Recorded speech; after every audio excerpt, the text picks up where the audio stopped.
ನಮಸ್ಕಾರ ಶಿವಭಕ್ತರೇ. ನೀವು ಶಿವನಿಗೆ ಪ್ರತಿದಿನ ಪೂಜೆ ಮಾಡುತ್ತಿದ್ದೀರಾ? ಹಾಲು, ನೀರು, ಬಿಲ್ವಪತ್ರೆ ಎಲ್ಲವನ್ನೂ ಅರ್ಪಿಸುತ್ತಿದ್ದೀರಾ?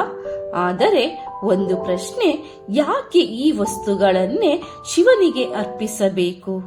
ಇವುಗಳಲ್ಲಿ ಏನು ಶಕ್ತಿ ಇದೆ? ಸರಿಯಾಗಿ ಅರ್ಪಿಸಿದರೆ ತಕ್ಷಣ ಫಲ ಸಿಗುತ್ತಾ? ಇದಕ್ಕೆ ಉತ್ತರ ಗೊತ್ತಿಲ್ಲದಿದ್ದರೆ ನೀವು ಪೂಜೆ ಮಾಡುತ್ತಿದ್ದರೂ ಪೂರ್ಣ ಫಲ ಸಿಗುವುದಿಲ್ಲ. ಇಂದು ಈ ವಿಡಿಯೋದಲ್ಲಿ ಶಿವನಿಗೆ ಅರ್ಪಿಸುವ ಈ 5 ವಸ್ತುಗಳ ನಿಜವಾದ ಅರ್ಥ, ಯಾವ ವಸ್ತು ಯಾವ ಸಮಸ್ಯೆಗೆ ತಕ್ಷಣ ಫಲ ಕೊಡುತ್ತೆ ಮತ್ತು 99% ಜನರು ಮಾಡುವ ಒಂದು ದೊಡ್ಡ ತಪ್ಪು, ಎಲ್ಲವನ್ನು ಸ್ಪಷ್ಟವಾಗಿ ಹೇಳುತ್ತೀನಿ.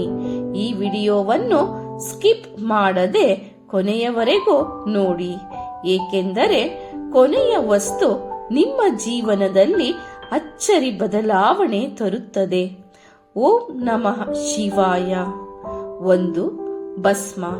ನಾವು ಶಿವನನ್ನೇ ಯಾಕೆ ಭಸ್ಮಧಾರಿ ಅಂತ ಕರಿತೀವಿ ಗೊತ್ತಾ? ಏಕೆಂದರೆ ಭಸ್ಮ ಅಂದರೆ ಎಲ್ಲವೂ ಕೊನೆಗೆ ನಾಶವಾಗುತ್ತೆ ಅನ್ನೋ ಸತ್ಯ. ಅಹಂಕಾರ, ಪಾಪ, ಕರ್ಮಗಳ ಅಂತ್ಯ. ಶಿವನು ನಮಗೆ ಹೇಳುತ್ತಿರೋ ಸಂದೇಶ ಏನು ಅಂದರೆ, ನೀನು ಎಷ್ಟೇ ದೊಡ್ಡವನಾಗಿದ್ದರೂ, ಎಷ್ಟೇ ದುಡ್ಡು, ಹುದ್ದೆ, ಹೆಸರು ಇದ್ದರೂ ಕೊನೆಗೆ ಎಲ್ಲವೂ ಭಸ್ಮವೇ. ಅದಕ್ಕೆ ಶಿವ ತನ್ನ ದೇಹದ ಮೇಲೆ ಭಸ್ಮ ಧರಿಸುತ್ತಾನೆ. ಈಗ ಪ್ರಶ್ನೆ, ನಾವು ಶಿವಲಿಂಗಕ್ಕೆ ಭಸ್ಮ ಅರ್ಪಿಸಿದರೆ ಏನಾಗುತ್ತೆ?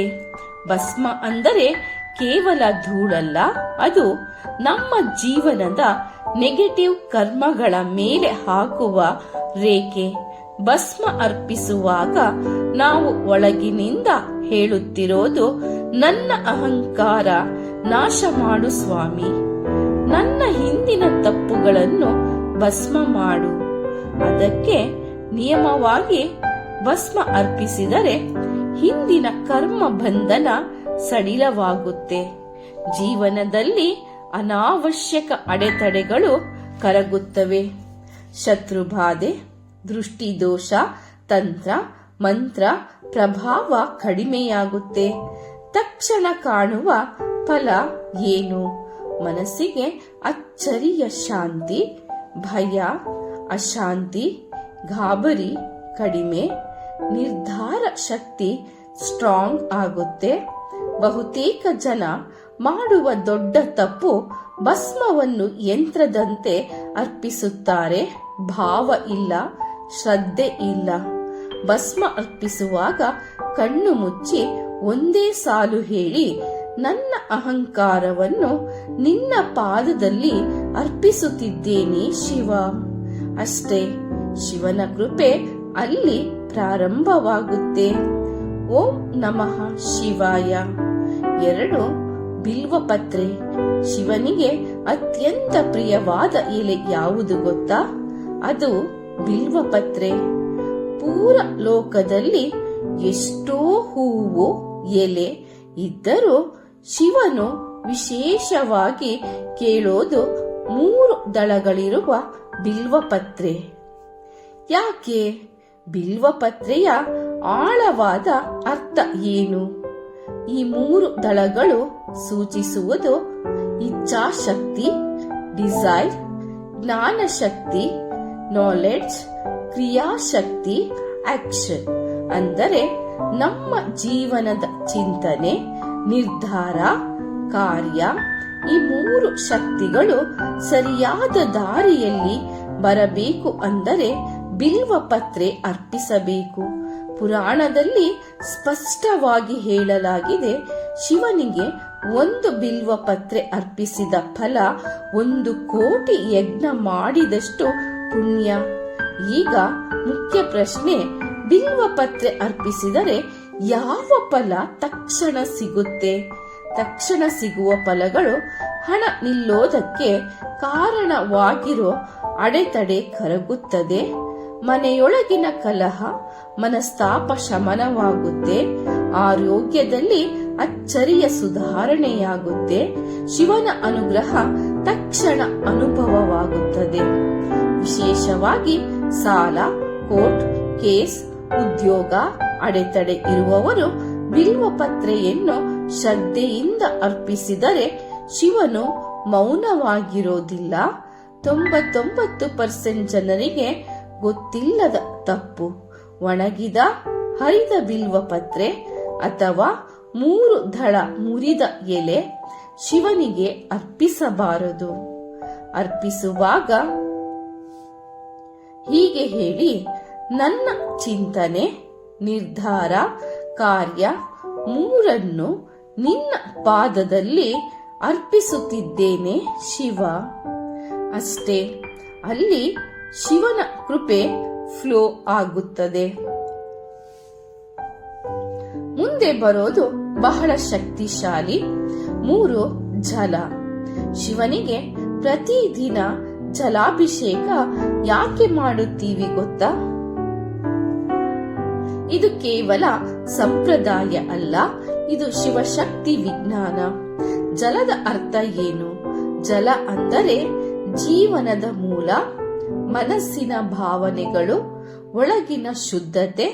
ನಮ್ಮ ಜೀವನದಲ್ಲಿ ಸಮಸ್ಯೆಗಳು ಹೆಚ್ಚಾಗೋದಕ್ಕೆ ಮುಖ್ಯ ಕಾರಣ ಏನು ಗೊತ್ತಾ? ಮನಸ್ಸು ಅಶಾಂತವಾಗಿರೋದು. ಅದಕ್ಕೆ ಶಿವನು ಹೇಳುತ್ತಾನೆ, ನನ್ನ ಮೇಲೆ ನಿನ್ನ ಭಾವನೆಗಳನ್ನು ಸುರಿ. ಅದೇ ಜಲಾಭಿಷೇಕ.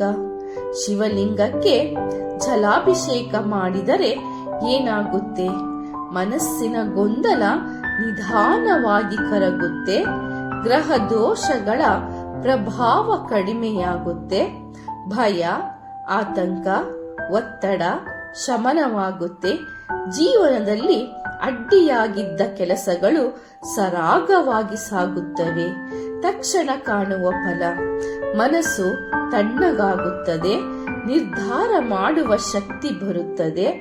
ರಾತ್ರಿ ನಿದ್ರೆ ಸುಧಾರಿಸುತ್ತದೆ.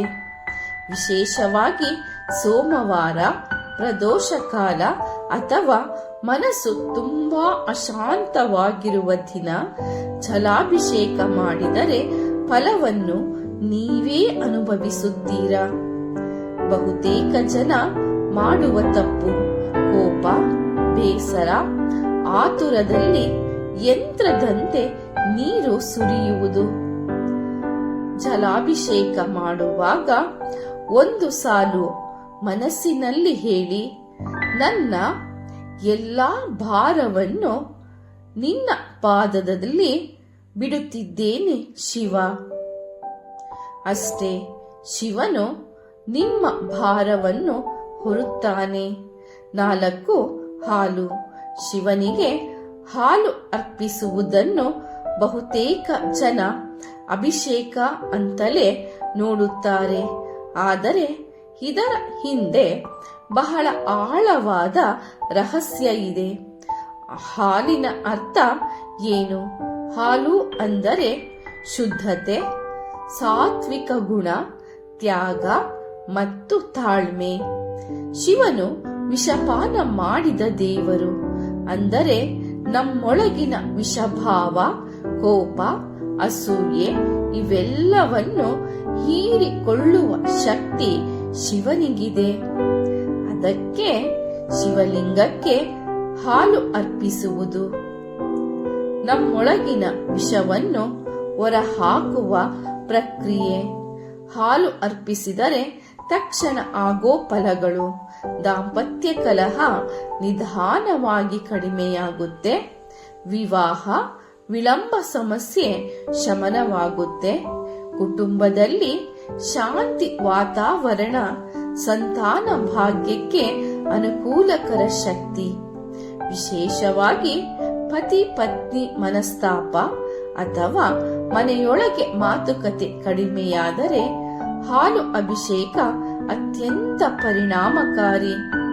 99% ಜನರಿಗೆ ಗೊತ್ತಿಲ್ಲದ ಮುಖ್ಯ ನಿಯಮ: ಕೋಪ, ಅಸಹನೆ, ಅಶುದ್ಧ ಮನಸ್ಸಿನಲ್ಲಿ ಹಾಲು ಅರ್ಪಿಸಿದರೆ ಫಲ ಸಿಗೋದಿಲ್ಲ. ಹಾಲು ಅರ್ಪಿಸುವಾಗ ಮನಸ್ಸಿನಲ್ಲಿ ಒಂದೇ ಮಾತು, ನನ್ನೊಳಗಿನ ಕೋಪ ವಿಷಭಾವ ನಿನ್ನ ಪಾದದಲ್ಲಿ ಬಿಡುತ್ತಿದ್ದೇನೆ ಶಿವ.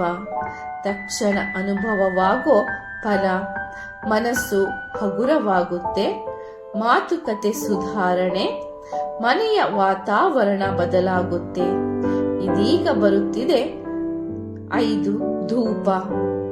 ಶಿವಪೂಜೆಯಲ್ಲಿ ಧೂಪದ ಮಹತ್ವವನ್ನು ಬಹುತೇಕ ಜನ ತುಂಬಾ ಲೈಟ್ ಆಗಿ ತೆಗೆದುಕೊಳ್ಳುತ್ತಾರೆ.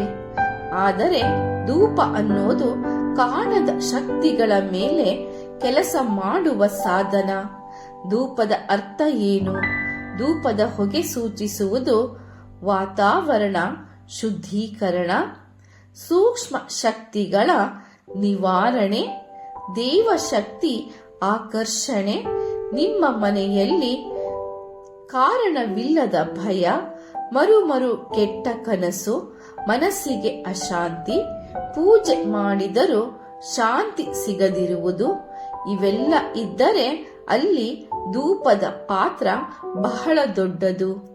ಶಿವನಿಗೆ ಧೂಪ ಅರ್ಪಿಸಿದರೆ ಏನಾಗುತ್ತೆ? ಮನೆಯೊಳಗಿನ ನೆಗೆಟಿವ್ ಎನರ್ಜಿ ಹೊರ ಹೋಗುತ್ತೆ. ಭಯ, ಗಾಬರಿ ನಿಧಾನವಾಗಿ ಕಡಿಮೆಯಾಗುತ್ತೆ. ಪೂರ್ವಜ ದೋಷ ಶಮನಕ್ಕೆ ಸಹಾಯ. ಪೂಜೆಯ ಶಕ್ತಿ ಹಲವು ಪಟ್ಟು ಹೆಚ್ಚಾಗುತ್ತೆ. ತಕ್ಷಣ ಕಾಣುವ ಫಲ, ಮನೆಯಲ್ಲಿ ತಣ್ಣನೆಯ ಶಾಂತಿ, ಮನಸ್ಸಿಗೆ ಧೈರ್ಯ, ದೇವರ ಸಾನ್ನಿಧ್ಯ, ಸ್ಪಷ್ಟ ಅನುಭವ. ಬಹುತೇಕ ಜನ ಮಾಡುವ ತಪ್ಪು ಧೂಪ ಹಚ್ಚಿ ಬೇರೆ ಕೆಲಸಕ್ಕೆ ಹೋಗೋದು. ಧೂಪ ಹಚ್ಚಿದ ಮೇಲೆ ಕನಿಷ್ಠ 1 ನಿಮಿಷ ಕಣ್ಣು ಮುಚ್ಚಿ ಹೀಗೆ ಹೇಳಿ, ನನ್ನ ಮನೆ, ಮನಸ್ಸು, ಜೀವನ ನಿನ್ನ ಶಕ್ತಿಯಿಂದ ತುಂಬಿಸು ಶಿವ. ಅಷ್ಟೇ, ಅಲ್ಲಿ ಶಿವನು ನೆಲೆಸುತ್ತಾನೆ. ಇವತ್ತಿನ ವಿಡಿಯೋದಲ್ಲಿ ನಾವು ನೋಡಿದ 5 ವಸ್ತುಗಳು ಭಸ್ಮ, ಬಿಲ್ವಪತ್ರೆ, ಜಲ, ಹಾಲು, ಧೂಪ. ಇವೆಲ್ಲವೂ ಕೇವಲ ಪೂಜಾ ವಸ್ತುಗಳಲ್ಲ, ಇವು ನಮ್ಮ ಜೀವನದ ಸಮಸ್ಯೆಗಳ ಮೇಲೆ ಕೆಲಸ ಮಾಡುವ ಶಕ್ತಿ ಸಾಧನಗಳು. ವಸ್ತು ದೊಡ್ಡದಾಗಿರಬೇಕು ಅನ್ನೋದಿಲ್ಲ, ದುಬಾರಿ ಪೂಜೆ ಬೇಕು ಅನ್ನೋದಿಲ್ಲ. ಬೇಕಾಗಿರೋದು ಒಂದೇ, ಶುದ್ಧ ಭಾವ ಮತ್ತು ಶ್ರದ್ಧೆ. ನೀವು ಶಿವನಿಗೆ ಏನು ಕೇಳಬೇಕು ಅಂತಲ್ಲ, ನಿಮ್ಮೊಳಗೆ ಏನು ಬದಲಿಸಬೇಕು ಅನ್ನೋದನ್ನು ಈ 5 ವಸ್ತುಗಳ ಮೂಲಕ ಅರ್ಪಿಸಿದರೆ ಶಿವನು ಮೌನವಾಗಿರೋದಿಲ್ಲ. ಇಂದು ರಾತ್ರಿ ಅಥವಾ ಮುಂದಿನ ಸೋಮವಾರ ಈ 5 ವಸ್ತುಗಳಲ್ಲಿ ಕನಿಷ್ಠ 1 ವಸ್ತುವನ್ನಾದರೂ ಭಾವದಿಂದ ಅರ್ಪಿಸಿ ನೋಡಿ. ಫಲವನ್ನು ನೀವೇ ಅನುಭವಿಸುತ್ತೀರಾ. ಈ ವಿಡಿಯೋ ನಿಮಗೆ ಉಪಯೋಗವಾದರೆ ಲೈಕ್ ಮಾಡಿ. ಶಿವಭಕ್ತರಿಗೆ ಈ ವಿಡಿಯೋವನ್ನು ಶೇರ್ ಮಾಡಿ ಹಾಗೂ ಕಮೆಂಟ್ ನಲ್ಲಿ ಬರೆಯಿರಿ ಓಂ ನಮಃ ಶಿವಾಯ. ಶಿವನ ಕೃಪೆ ನಿಮ್ಮ ಜೀವನದ ಮೇಲೆ ಸದಾ ಇರಲಿ. ನಮಸ್ಕಾರ.